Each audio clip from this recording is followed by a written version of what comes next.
There is something quietly unsettling about standing in front of a mirror and noticing that your smile looks different.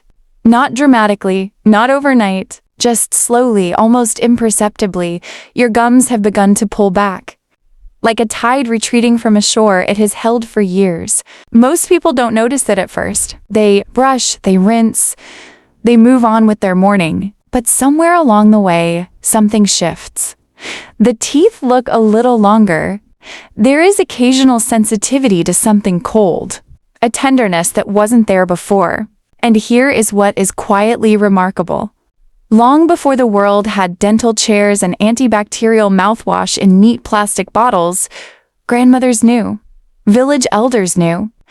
The women who woke before dawn and tended to their families knew that the mouth was not just where words began. It was where health began, a doorway. And they tended to it the same way they tended to everything else, slowly, intentionally, with what the earth had already provided. These remedies were not written in textbooks. They were passed through kitchens, through morning routines, through the quiet act of watching an elder prepare something before the rest of the house was awake. They were whispered, not prescribed, demonstrated, not documented. Today, we slow down. We sit with 5 of those remedies, the ones that have held on across generations, across coastlines, across the particular wisdom of African homes and herbal traditions that understood the mouth long before modern. Dentistry gave it a formal name. Let's begin. Remedy 1, Clove. Close your eyes and imagine the smell of clove. That deep, dark, smoky warmth that rises before you've even opened the jar. It is one of those scents the body recognizes before the mind does, originating from the spice islands of Indonesia. Clove traveled early into West African kitchens, not as medicine, but simply as presence. A household staple that quietly doubled as care. Grandmothers would tuck a single clove bud between cheek and gum, letting its slow warmth ease the tenderness along a sensitive gum line. Others simmered a small handful in water, cooled it, and used it as a gentle mouth rinse, that warmth moving unhurried across every surface. No measuring, no instructions. Just the patience to let something warm do its quiet work. Remedy 2, Aloe Vera. There is a plant that almost every grandmother has somewhere near her home, by the windowsill, at the edge of the compound. Growing without much encouragement, thick and unhurried and deeply unbothered. Aloe Vera.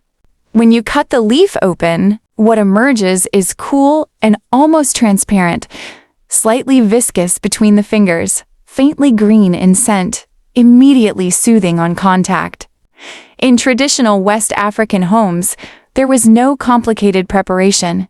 You broke a leaf, sliced it open, and pressed the gel gently along the gum line with a clean finger. Slow circles. Quiet pressure. Held there and allowed to settle. Healing in these traditions was never rushed. It was a conversation between the plant and the body, and it required time. Remedy 3, Coconut Oil. Coconut oil has a particular quality that is difficult to describe until you have experienced it. It is solid at room temperature, pale, almost white, faintly sweet in the most delicate way. And when it melts against warmth, it becomes something else entirely. Silky, light, effortless. Across coastal West Africa, coconut was not a luxury. It was life. The oil found its way into cooking, into hair, into skin, and it found its way into the mouth. The practice of swishing oil slowly around the mouth, drawing it gently between the teeth and across. The gums was known long before it gathered a modern name. Elders called it cleaning from the inside. The act itself is meditative, slow and circular, something almost like prayer. Remedy 4, Guava leaves. Guava is one of those trees that gives generously. The fruit is bright and fragrant. The flesh is soft, sweet, slightly grainy near the seeds, but it is the leaves, the dark green, slightly rough, quietly aromatic leaves that traditional households reached for when the mouth needed attention. Across Nigeria, and across much of West Africa, guava leaves were boiled into a warm amber rinse and used to soothe swollen, tender gum tissue. The water takes on a gentle bitterness, not harsh, just present, earthy, familiar in a way that feels inherited rather than learned. There is a richness in knowing that what grows in your yard has always been enough. Remedy 5, saltwater and neem. These two belong together the way morning belongs to stillness. Salt has been used to cleanse the mouth since before recorded history. Across African traditions, coarse salt dissolved in warm water was the first rinse of the morning before food, before conversation, before the day began. Simple, ancient, effective in its directness. Neem is older still. Called the village pharmacy across much of West Africa and the Indian subcontinent, its thin branches were used as chewing sticks long before the toothbrush existed. Slightly bitter on the tongue, faintly medicinal in scent, neem was never glamorous. It was simply trusted. Together, a warm saltwater rinse followed by a slow chew on a neem twig, these two formed a morning ritual that asked almost nothing of you except presence. There is a thread running through all 5 of these remedies. Can you feel it? None of them are complicated. None of them require a pharmacy, a prescription, or a measuring cup.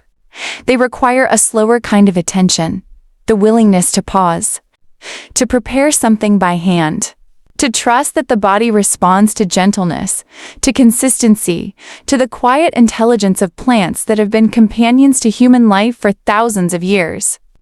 We live in a time that moves very fast. We reach for convenience almost by reflex. And somewhere in that reaching, we have drifted from the knowledge that our great-grandmothers carried in their hands, not in books, not in bottles, but in the daily, unhurried act of caring for themselves with what was near. These remedies ask you to come back to that. Not to abandon the world you live in, but to remember that wellness has always had roots. Deep ones. And that sometimes the most powerful thing you can do is slow down long enough to let those roots hold you. There is a Yoruba proverb that says, "The elder who sits still at home can see what the restless child running outside cannot." It is a proverb about stillness, about the wisdom that only comes when you stop moving long enough to observe. When we slow down our routines, our mornings, our meals, our moments of self-care, we begin to notice things. We notice what our body is quietly asking for. We notice what our ancestors already understood.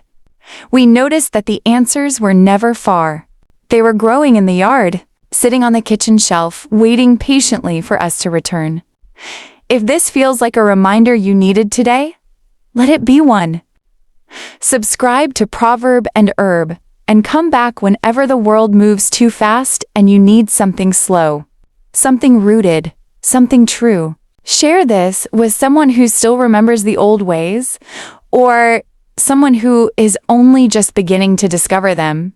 And before you move on to the next thing today, just one gentle question to carry with you.